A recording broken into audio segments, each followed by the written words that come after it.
Hello friends, welcome to Indian study पर आपका स्वागत है। दोस्तों, आज की इस वीडियो में मैं आप लोगों के लिए हिंदी का टेस्ट लेकर के आया हूं, जो कि आपके आने वाले एग्जाम यूपीएसआई के लिए बेहद इंपॉर्टेंट है।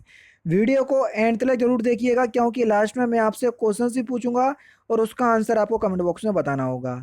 साथ ही साथ इस वीडियो की पीडीएफ डिस्क्रिप्शन में टेलीग्राम चैनल का लिंक दिया हुआ है, वहां से आप प्राप्त कर सकते हैं। तो चलिए दोस्तों, स्टार्ट करते हैं और देख लेते हैं पहला क्वेश्चन। नीली साड़ी में कौन सा विशेषण है? देख लीजिए सर, नीली साड़ी में कौन सा विशेषण है? तो आपका जो सही आंसर हो जाएगा वह हो जाएगा सर गुणवाचक विशेषण।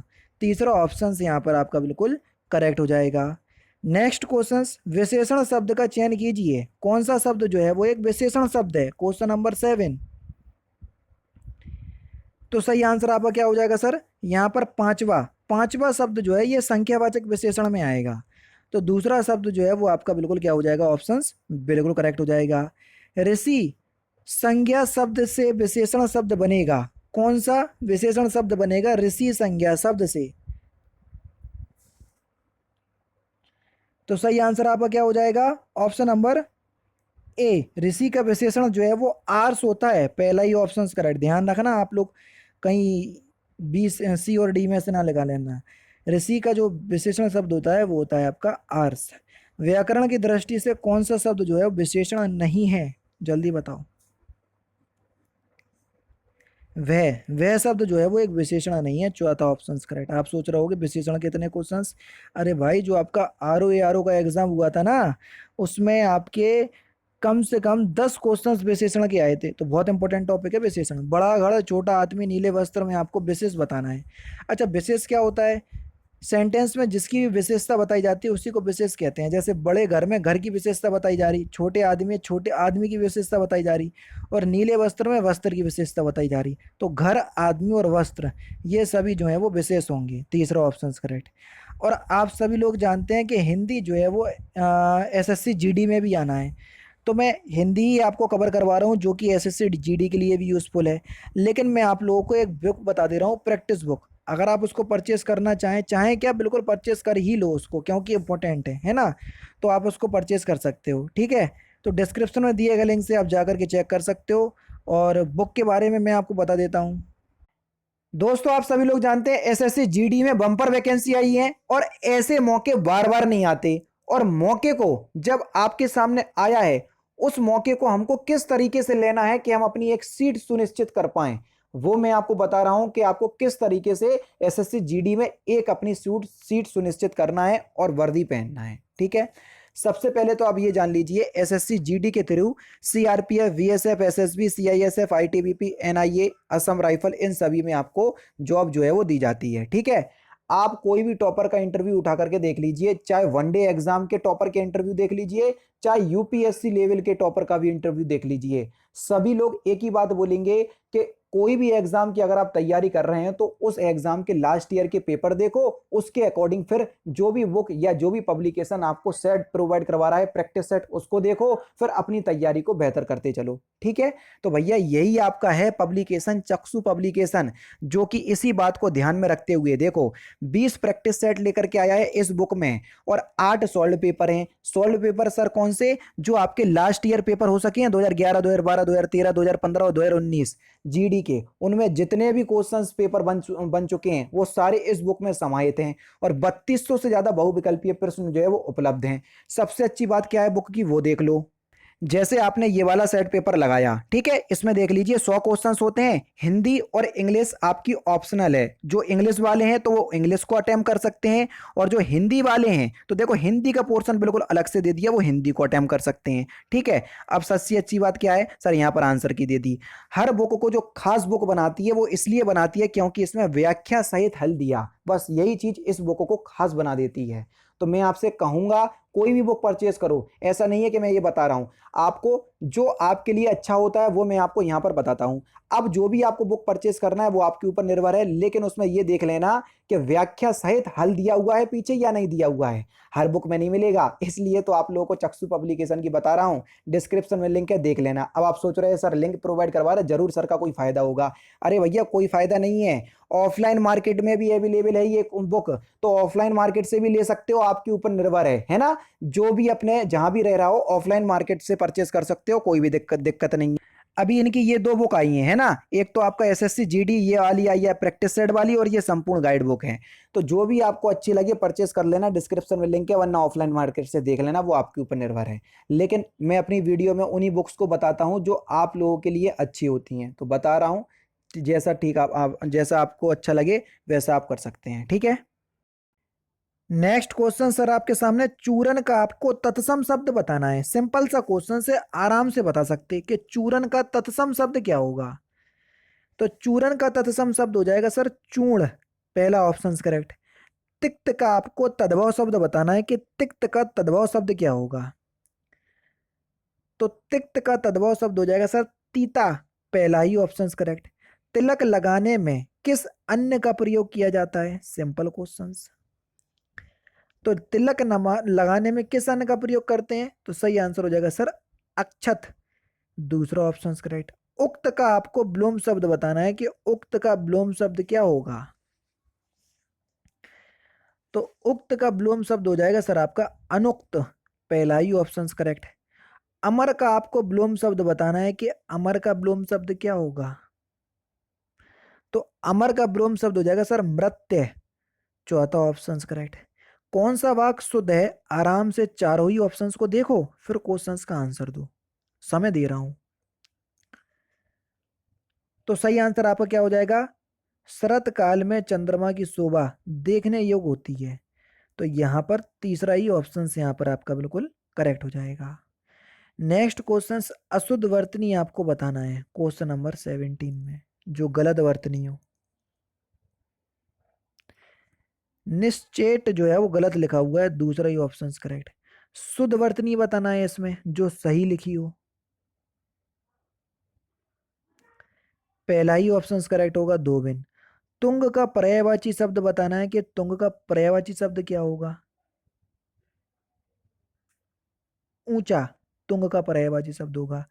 रमा प्लस ईस रमेश हो गया, यह किस संधि का उदाहरण है। देखो बड़ा आ और ये ई, इसका मेल किससे हो गया, ए से हो गया, और ए की मात्रा आपको किस में देखने को मिलेगी, जल्दी बताओ।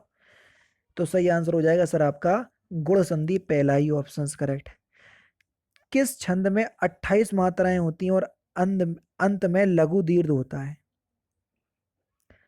तो कौन सा छंद है वो, सर हरि गीतिका छंद, ठीक है। और इसका एक छोटा भाई होता है, याद करने के तौर पे बताता हूँ, गीतिका छंद, जिसमें 26 मात्राएं होती हैं, ठीक है। दोनों याद रखना। इनमें से आपको कौन सा मुहावरा है ये आपको बताना है। आंख चिपकना नहीं, आंख फट जाना गलत, आंखें चार होना या आंख ना होना। तो पता चल जाएगा आंखें चार होना, तीसरा ऑप्शन करेक्ट। कौन सी कहावत सही है वही आपको बताना है, क्वेश्चन नंबर 23। तो सही आंसर हो जाएगा सर हाथ कंगन को आरसी किया, चौथा ऑप्शन करेक्ट। प्रवचन शब्द का पर्यायवाची शब्द क्या होगा, प्रभंजन। तो प्रभंजन शब्द का पर्यायवाची शब्द क्या होगा सर, झंझा, पहला ही ऑप्शन करेक्ट। जो बात लोगों से सुनी गई हो उसको क्या बोलते हैं, तो उसको किन वदंती बोलते हैं, चौथा ऑप्शन करेक्ट। इसमें सही छंद आपको बताना है, हिंदी के उद्धार हित कष्ट अनेक जिन्हें सही, भारतेंदु हरिचंद्र की उज्जवल कीर्ति सदा रहे। इसमें कौन सा छंद है।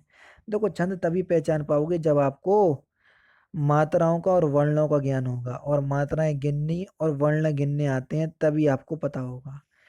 तो यहाँ पर जो आपका छंद है वह कौन सा छंद है, तो सही आंसर हो जाएगा सर आपका उलाला छंद, पहला ही ऑप्शन से यहाँ पर आपका बिल्कुल करेक्ट हो जाएगा। तो यहाँ पर सर उलाला छंद हो जाएगा, क्यों, क्योंकि उलाला छंद के प्रत्येक चरण में 13 मात्राएं होती हैं, ठीक है। देखो यहाँ वाले ये चरण में गिन के दिखा दे रहा हूँ, मात्राएं गिनना सीखना है तो आपको आना पड़ेगा अनअकैडमी पर। देखो हिंदी जो है वो एक संयुक्त स्वर है, और संयुक्त स्वर जो है वो अपने से पहले को दीर्घ कर देता है, यानी कि हाँ में छोटी की मात्रा जरूर है लेकिन दो मात्राएं गिनेंगे, क्योंकि संयुक्त से पहले दीर्घ अक्षर आता है। देखो इसमें ये संयुक्त स्वर है, एक मात्रा गिनी जाएगी, या संयुक्त अक्षर है, लेकिन इसमें बड़ी की मात्रा लगी तो दो मात्राएं, के में एक ही मात्रा लगी तो एक ही मात्रा में दो मात्राएं गिनी जाती है। देखो उद्धार में फिर ये संयुक्त व्यंजन आ गया, या संयुक्त वर्ण आ गया। संयुक्त वर्ण अपने से पहले को दीर्घ कर देता है, तो छोटा ऊ में भी दीर्घ यानी कि दो मात्राएं हो जाएंगी। और उसमें देखो उद्धार में बढ़िया का डंडा लगा, उसमें भी दो मात्राएं। और यहाँ पर आ जाएगा आपका वन, यानी कि एक आ जाएगा। रा जो है वो आपका एक ही मात्रा का ही, हा में छोटी की मात्रा तो एक मात्रा, ता में आपकी एक मात्रा। देखो 2 4 6 8 10 11 12 13 हो गई 13 मात्राएं। तभी गिन पाओगे जब आपको पता होगा, बेसिकली तो आपके ऊपर से जा रहा होगा ये। क्यों? क्योंकि आपको नियम याद नहीं है मात्राएं गिनने के। किसको पुकारे यह रोकर अड़ने बीच, चाहे जो करो शरण शरण त्यारे। तो यहाँ पर कौन सा छंद है? तो यहाँ पर आपका घनाक्षरी छंद हो जाएगा। घनाक्षरी छंद जो है वो एक वाणिक छंद है। कौन सा छंद है सर? वाणिक छंद है आपका घनाक्षरी छंद। ठीक है, यानी कि इसमें वर्ण गिने जाते हैं, ये ध्यान रखना। ठीक है, तो यहाँ पर आपका कौन सा सही आंसर हो जाएगा? Option number D. ठीक है, चलिए नेक्स्ट क्वेश्चन 28 और 30 में आपको बताना है कि इसमें कौन सा अलंकार है। बड़े न हूजे गुणन बिनु। देखो बिनु शब्द आ गया, बिनु शब्द से हम पहचान जाएंगे कि यहाँ पर कौन सा अलंकार है। जैसे ही बिनु शब्द आया मैं तुरंत में रुक गया। क्यों? क्योंकि मेरी पहचान हो गई। ठीक है, तो जल्दी बताओ। विनु विरद बड़ाई पाए, कहत धतूरे सो कनक, गहनो गड़ो ना जाए। तो यहाँ पर कौन सा अलंकार हो जाएगा सर? यहाँ पर आपका अर्थनांश अलंकार हो जाएगा। तीसरा ऑप्शन यहाँ पर आपका बिल्कुल करेक्ट। बढ़त बलत संपत्ति सलिल, मन सरोज बढ़ जाए, घटत घटत फिर ना घटे, करु समूल कुमुआए। इसमें कौन सा अलंकार है? तो यहाँ पर आपका सर कौन सा अलंकार होगा? रूपक अलंकार। चौथा ऑप्शन यहाँ पर आपका बिल्कुल करेक्ट। नेक्स्ट है गर्व करऊ रघुवंदन, जिन मन महा, देव अपन मुरे सिए के छा। यहाँ पर कौन सा अलंकार है? तो यहाँ पर सर आपका प्रतिप अलंकार है। चौथा ऑप्शन करेक्ट। अतीत के चलचित्र किसकी रचना है? तो ये आपकी महादेवी वर्मा की रचना है। तीसरा ऑप्शन करेक्ट। शाकुंतलम किसके द्वारा रचित है? तो ये कालिदास के द्वारा रचित है। पहला ही ऑप्शन करेक्ट। पो 12 होना इस मुहावरे का सही अर्थ क्या है? सब तरह की सुख सुविधा का होना। पहला ऑप्शन करेक्ट। सब जवाब दिखाना इस मुहावरे का सही अर्थ क्या है? तो सही आंसर होगा प्रलोभन देना। तीसरा ऑप्शन करेक्ट। खुदा गंजे को नाखून ना दे, इस लोकोक्ति का सही अर्थ क्या है? इसका अर्थ क्या हो जाएगा सर?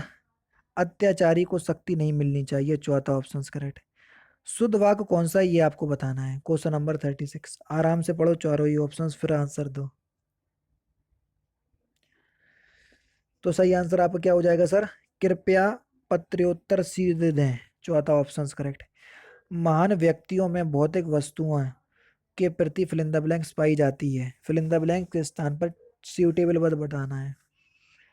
महान व्यक्तियों में भौतिक वस्तुओं के प्रति निर्लिप्तता पाई जाती है। पहला ही ऑप्शन करेक्ट। यहाँ पर देखो 3 क्वेश्चन है, एक क्वेश्चन को 4 भागों में डिवाइड कर दिया। जिस पार्ट में गलती है वही बताना है। दीपक ने दोनों हाथ ऊपर उठा या ऊपर बढ़ा, चिल्ला चिल्ला कर स्थिति स्पष्ट की। तो देखो सही तो इस मेरे ही मुंह से निकल गया है, था ऊपर बढ़ा नहीं ऊपर उठा होगा, तो इसके पहली पार्ट में गलती है।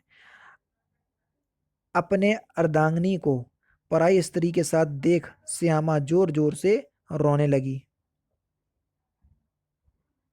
इसके किस पार्ट में गलती है? तो भैया इसके भी पहले ही पार्ट में गलती है। अपनी अर्धांगिनी को, है ना, पहले ही पार्ट में गलती है। विवाह पर्यंत वह पहली बार अपनी बीवी के साथ दिल्ली लौटा है। इसके किस पार्ट में गलती है? तो आप लोग मुझे कमेंट बॉक्स में बताएंगे। तो दोस्तों ये थे 40 हिंदी के इंपॉर्टेंट क्वेश्चंस जो कि मैंने आज के इस वीडियो में आपको कंप्लीट करवा दिए। वीडियो अगर आपको अच्छी लगी हो तो प्लीज़ दोस्तों वीडियो को लाइक और शेयर जरूर कर दीजिएगा। तो दोस्तों फिलहाल की वीडियो में सिर्फ इतना ही। अगर आपको वीडियो पसंद आए तो प्लीज़ दोस्तों वीडियो को लाइक कीजिए, शेयर कीजिए और साथ ही साथ हमारे चैनल को सब्सक्राइब करना ना भूलें, क्योंकि मैं रोजाना इसी तरह की वीडियोज़ आप लोगों के लिए लाता रहता हूँ। नमस्कार दोस्तों, जय हिंद, जय भारत।